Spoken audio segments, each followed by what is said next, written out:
I mean, I've also gone in and said, you're a content marketing strategist, help me do this or that. And usually it comes up with stuff that I already know.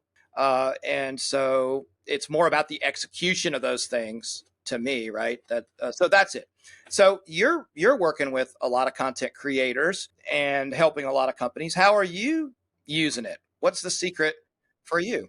Okay, so there's a couple ways what I consider like the entry path here. The first thing I have people do is use it for adapted content. So you kind of jumped ahead to what I'd almost consider my stage two, right? With that kind of work. Mm-hmm. I think you've done this too. So let's say you mentioned podcast show notes. That's actually a good example of this. So I've made content in one format that is original.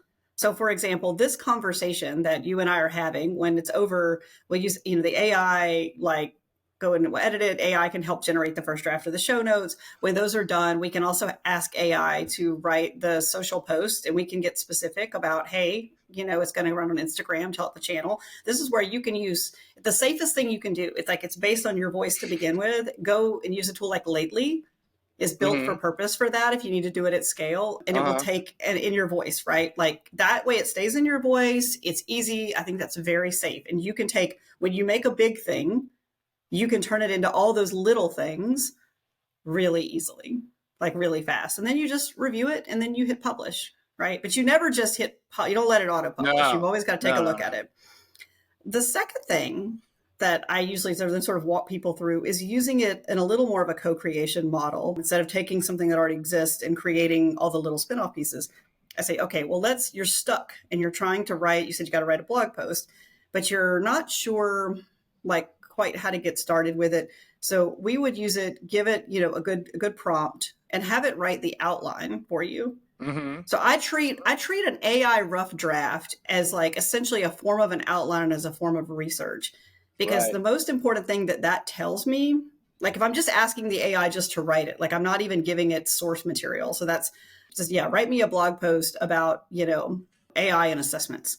And like Yeah. it's going to give me something that is going to Yeah. represent the average of everything that is already on the internet about AI and assessments. Yep. And that's fine. It's not going to have a voice to it. It's not going to have an Yeah. opinion. It's not going to have. Right. So, but I actually use that as a base to Sure. then let me know where is my floor, because I consider mediocre my floor. Yeah. So if that is the default and that is what I know what everybody else is going to write and publish, like what can I do that's different?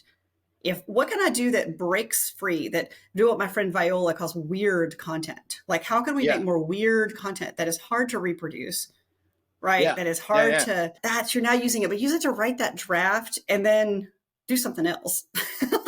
Right? Like it's the base, but now go argue with it. Like go kind of jazz it up. And then the sort of third final kind of level where things get really interesting for me is that I do a lot of interviews with subject matter experts, that maybe the interview happens once and the purpose of it was to write one blog post about one topic. But once I've developed a relationship, so like for you, I've interviewed you, Claire, my team, like how many dozens of hours, we have hours upon hours of conversations with you.